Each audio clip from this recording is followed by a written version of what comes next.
So hi everyone, this is Saurabh Thakur. और खुश तो आप सभी लोग बहुत होंगे जो चाहते थे कि एग्ज़ाम कैंसिल हो जाए या पोस्टपोन हो जाए। काफ़ी खुश होंगे आप लोग, और खुश होना भी चाहिए। उसके थोड़े बहुत रीजंस हैं, लेकिन दुखी भी होना चाहिए, उसके भी थोड़े बहुत रीजंस हैं, है ना।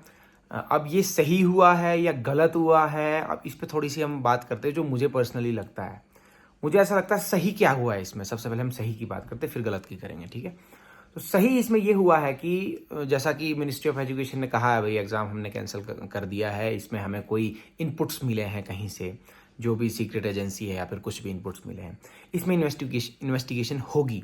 अगर इसमें सच में ही कोई इन्वेस्टिगेशन होगी तो हो सकता है जिन लोगों ने करप्शन किया है या जो लोग करप्शन करना चाहते थे, वो शायद थोड़े से विजिलेंट हो जाए कि नहीं भैया, थोड़ा सा वो शायद डर जाएं कि नहीं, अब इस हमारी जो ये चीज़ें हैं हाईलाइट हो रही है, तो हमें थोड़ा सा रुकना चाहिए। हो सकता है इसमें थोड़ी सी इंप्रूवमेंट आए। देखो, मैं तो ना इसके हक में था कि कैंसिल हो, ना ही मैं इसके अगेंस्ट था। मैं हमेशा न्यूट्रल रहता हूँ। मैंने एग्जाम से पहले भी वीडियो बनाई थी, मैंने कहा था कि पोस्टपोन हो भी सकता है, नहीं भी हो सकता है, लेकिन आपने इन चीज़ों पे फोकस नहीं करना है, ध्यान नहीं देना है इन चीज़ों पे। आपने सिर्फ पढ़ने पे ध्यान देना है। पिछली वीडियो में मैंने यही बात आपको समझाई कि नेगेटिविटी से दूर रहना है, कंप्लेनिंग नेचर से दूर रहना है, अपनी पढ़ाई पे फोकस करना है, फालतू की चीज़ों से दूर रहना है। ये उन लोगों को करने दो जो इसको कर सकते हैं, जो ऑलरेडी सेटल है, क्वालिफाइड है, उन लोगों को करने दो। आप लोग अपनी पढ़ाई पे फोकस करो, ठीक है। ये तो रहा इसका थोड़ा सा फायदा, ठीक है, कि शायद ऐसा हो जाए कि करप्शन में कुछ फायदा हो जाए। अब नुकसान की बात करते हैं, करप्शन की बात करते हैं। करप्शन दरअसल है क्या? करप्शन एक ऐसा दीमक है ना, जो पेड़ को अंदर से खाता है। आप पेड़ में स्प्रे कर लो, उसकी कटिंग कर लो, उसका तौलिया बना लो, उसका जो मर्जी कर लो, जो हम सेब के पेड़ में भी करते हैं या किसी भी पेड़ में आप करते हो। हमें लगता है कि ये पेड़ बढ़िया चलेगा, हमने इसको खाद भी दी है, गोबर भी दिया है, स्प्रे की है, लेकिन कुछ साल में पता लगता है वो तो सड़ गया पौधा। क्यों? क्योंकि वो दीमक को अंदर से ही खा रहा है, उसको, उसकी जड़ों को ही वो खोखला कर रहा है, वो पेड़ खत्म हो जाएगा। करप्शन एक ऐसी ही बीमारी है। करप्शन हर जगह है, हर घर में है। मेरे घर में करप्शन है, आपके घर में करप्शन है। फॉर एग्जाम्पल, मैं एक प्रोफेसर हूं, मेरा कोई दोस्त है, वो मेरा बहुत अच्छा दोस्त है। आप ही वो मान लो, आप मेरे दोस्त हो। आपका कोई बच्चा है, बेटा या बेटी, उसने पीएचडी करनी है, उसकी एडमिशन हो नहीं पा रही है, उस एंट्रेंस में अच्छे वो बच्चा नहीं ले पा रहा है, या फिर जो भी है, नेट क्वालिफाई नहीं कर पा रहा है। आपने मुझे बुलाया यार पीएचडी करवानी, मैंने बोला चलो कोई बात नहीं, अभी एडमिशन होने वाली है हमारी यूनिवर्सिटी में या फिर कॉलेज में, जहाँ भी मैं हूँ, आप ऐसा करो मेरे पास भेज दो, मैं उसको अपने अंडर ले लूंगा। अब ये क्या हुआ? ये करप्शन नहीं है, नेपोटिज्म नहीं है, भाई भतीजावाद नहीं है, फेवरेटिज्म, ये सब करप्शन है। आप इस चीज से बच ही नहीं सकते। जान पहचान हर जगह होती है। आप हॉस्पिटल जाते हो, आपका हॉस्पिटल में कोई जानने वाला डॉक्टर है, नर्स है या गार्ड है, वो आपको आपकी पर्ची सबसे अंदर रख देगा, पर्ची ऊपर रख देगा, आपका नंबर जल्दी आ जाएगा। जो लोग सुबह से वहां खड़े हैं, बीमार लोग, बूढ़े बुजुर्ग, उनका नंबर नहीं आएगा। ये करप्शन नहीं है? क्या आप इसको रोक सकते हो? लेकिन इसका मतलब ये नहीं कि हम कोशिश ना करें। मेरा बोलने का ये मतलब नहीं कि हम कोशिश ही ना करें, आप कोशिश करें। लेकिन ये जो एग्जाम कैंसिल हुआ है, इसके नुकसान देखो।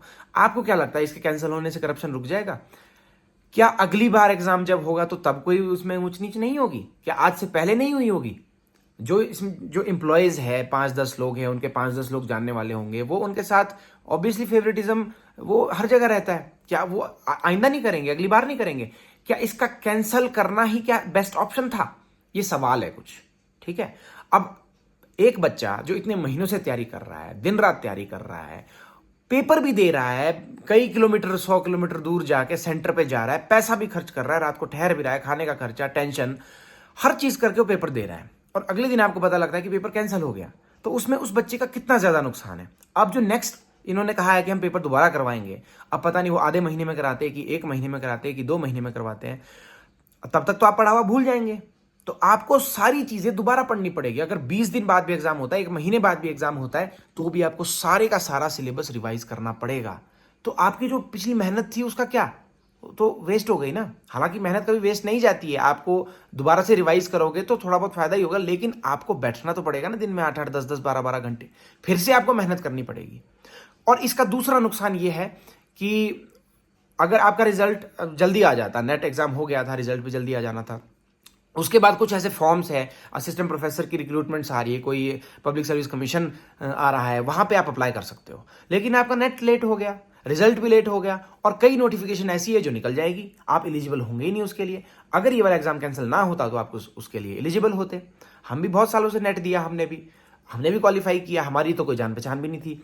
तो क्वालिफाई करते हैं, बहुत लोग करते हैं, इंडिया में लाखों लोगों ने क्वालिफाई किया है, जिनकी कोई जान पहचान नहीं है, बिना करप्शन के सबने क्वालिफाई किया है। तो मेरा मुद्दा सिर्फ ये था पिछली वीडियो में आपको बताने का कि इन चीजों से दूर रहा करो। बस आपका इन चीजों से लेना देना होना नहीं चाहिए।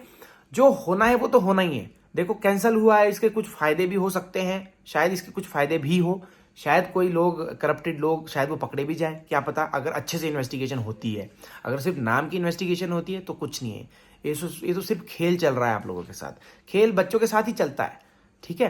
तो इसीलिए इन चीज़ों से दूर रहा करो। बस अपना आज से ही प्रिपरेशन शुरू कर दो। एग्जाम कैंसिल हो गया, कभी भी दोबारा हो सकता है, न्यू नोटिफिकेशन आ सकती है 10 दिन में, 15 दिन में, 20 दिन में, 1 महीने में, कभी भी एग्जाम हो सकता है।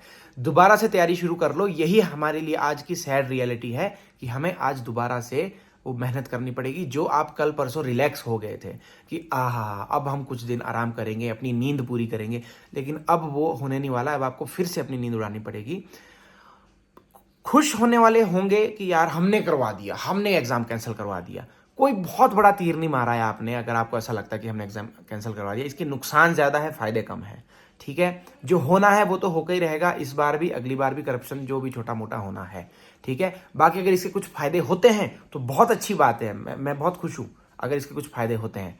नुकसान होता है तो उसमें तो हम क्या ही कर सकते हैं, ठीक है। तो यही इस वीडियो में बताना था कि आज ही अपनी प्रिपरेशन शुरू कर लो। नोट्स लेने हैं इंग्लिश लिटरेचर के तो डिस्क्रिप्शन में आपको लिंक मिल जाएगा, उसको ले लो, पढ़ना स्टार्ट कर लो, ठीक है। अगली बार, अब बहुत सारे ऐसे बच्चे जिनका इस बार बहुत अच्छा एग्जाम हुआ था, तो क्या कर सकते हैं, अब दुख की घड़ी है, कोई बात नहीं। अगली बार के लिए फिर से तैयारी करो, फिर से उठो, फिर से आपको सक्सेस मिलेगी, जरूर मिलेगी। जब आप गिरेंगे फिर उठेंगे तभी आपको सक्सेस मिलेगी, ठीक है।